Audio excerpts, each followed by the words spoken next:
हम हिंदी साहित्य के इतिहास पर आधारित महत्वपूर्ण प्रश्नों का अभ्यास कर रहे थे। इससे पूर्व हमने 300 प्रश्न पढ़ लिए थे। आज देखेंगे प्रश्न संख्या 301। रामचंद्राभरण नामक अलंकार ग्रंथ के रचयिता कौन है? तो कौन है? गोप। व्यंग्यार्थ कौमुदी के रचनाकार का नाम बताइए। व्यंग्यार्थ कौमुदी के रचनाकार हैं प्रताप सिंह। हिंदी में लक्षण ग्रंथों की परिपाटी पर रचना करने वाले सैकड़ों कवि हैं। वे आचार्य कोटि में नहीं आते। वे कवि हैं, यह कथन किसका है? आचार्य रामचंद्र शुक्ल का है। रीति मुक्त स्वच्छंदतावादी कवि इनमें से कौन है? तो कौन है? घनानंद। लक्षण ग्रंथ का अभिप्राय इनमें से क्या है? काव्यांग निरूपक ग्रंथ। यद्यपि सुजाति सुलक्षणी सुरन सुरस सरस सुवृत भूषण बिनु विराजई कविता बनिता मित। यह दोहा किस कवि का है? केशव। डॉक्टर नगेंद्र ने रीति ग्रंथकारों को किस प्रकार का आचार्य माना है? कवि शिक्षक आचार्य। क्या माना है? कवि शिक्षक आचार्य माना है। इति आवती चली जात उत चली 6 सातक हाथ। यह पंक्ति किस कवि की? किसकी? बिहारी। भाषा के लक्षक एवं व्यंजक बल की सीमा कहाँ तक है? इसकी पूरी परख इन्हीं को थी। आचार्य शुक्ल ने इस कथन में इन्हीं शब्द किस कवि के लिए प्रयुक्त किया था? तो घनानंद के लिए। प्रेम मार्ग का ऐसा धीर पथिक और जमादानी का ऐसा दावा रखने वाला ब्रज भाषा का दूसरा कवि नहीं हुआ। यह कथन किस आलोचक का है? किसका? आचार्य रामचंद्र शुक्ल। यह प्रेम को पंथ कराल महा तरवारी की धार पे धावनो है। इस पंक्ति के रचयिता कवि कौन है? बोधा है।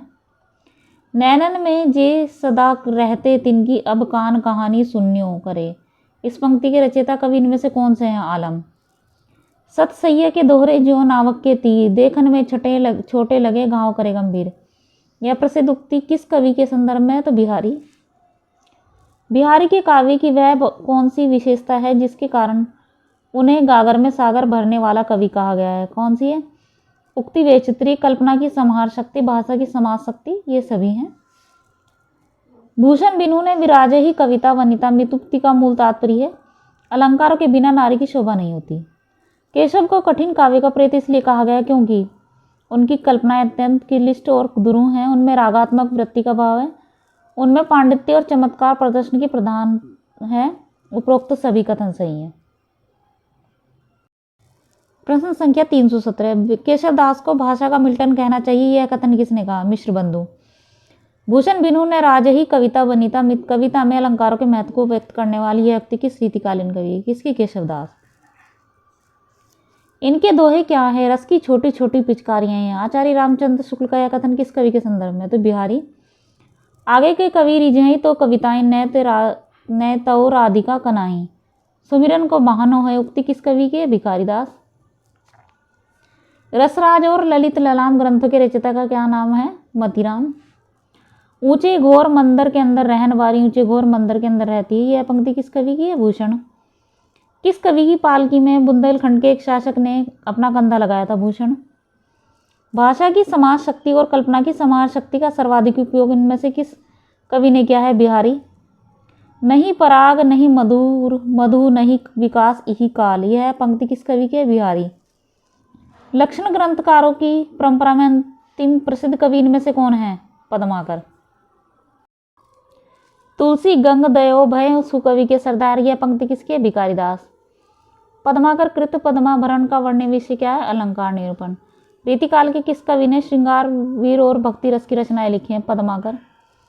इनमें से कौन सा कवि रीति मुक्त धारा का नहीं है? तो रसलीन नहीं है।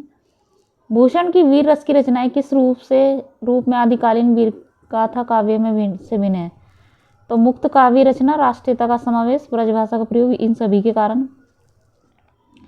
घनानंद की प्रेमिका का क्या नाम था जिसको लक्ष्य कर उन्होंने अनिर्वचनीय प्रेम व्यंजना की? तो सुजान था। रीतिकाल का वह कौन सा कवि है जो केवल अपनी कृष्ण भक्ति काव्य रचना के कारण प्रसिद्ध हुआ है? तो रसखान है। किस रीतिकालीन कवि को जयपुर के महाराज जयसिंह प्रत्येक दोहे पर एक अशर्फी इनाम में देते थे? बिहारी दास जी को देते थे। रावरे रूप की रीति अनूप नयो नयो लागत है ज्यो ज्यो निहारिय। ये पंक्ति किस कवि की है? तो घनानंद की है। केशव दास के किस ग्रंथ में ज्ञान वैराग्य का वर्णन हुआ है? विज्ञान गीता में। केशव दास की किस रचना को छंदों का जादूगर कहा जाता है? रामचंद्रिका को कहा जाता है। भूषण का वास्तविक नाम नहीं बल्कि उपाधि है। यह उपाधि किसने दी थी? महाराजा रुद्रदेव ने। केशव दास का किस मुगल सम्राट से विरोध हुआ था? अकबर। पंडित रामचंद्र शुक्ल ने रीति काल का प्रवर्तक माना है केशव दास को। भारतेंदु युग में कौन सी काव्य भाषा प्रमुख थी? खड़ी बोली। काव्य शिल्प की दृष्टि में भारतेंदु युग की कविता में कौन सी विशेषता सर्वथा नवीन है? खड़ी बोली। हिंदी का काव्य भाषा के रूप में प्रयोग। वे प्राचीन और नवीन योग इस ढंग से करते थे कि कहीं जोड़ नहीं जान पड़ता था। यह कथन किसका है? रामचंद्र शुक्ल। भारतेंदु युग को किस अन्य नाम से जाना जाता है? पूर्ण जागरण काल। रीतिकालीन काव्य की वह कौन सी विशेषता है जो भारतेंदु युग में भी पाई जाती है? तो ए और बी दोनों। भक्ति भावना की अभिव्यक्ति।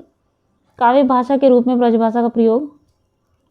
समस्या पूर्ति किस युग की लोकप्रिय काव्य शैली थी? भारतेंदु युग। जपो निरंतर एक जबान हिंदी हिंदू हिंदुस्तान। उक्त किस रचनाकार की है? प्रताप नारायण मिश्र की है। निम्नलिखित में से किस कवि को सुकवि की उपाधि प्राप्त हुई थी? तो अंबिकादत्त व्यास को प्राप्त हुई थी। 252 वैष्णव की वार्ता के रचनाकार कौन है? गोकुलनाथ। 84 वैष्णव की वार्ता के रचयिता का नाम क्या है? गोकुलनाथ है। इनमें से कौन सी पुस्तक ब्रजभाषा गद्य में लिखी गई है? अष्टयाम लिखी गई है।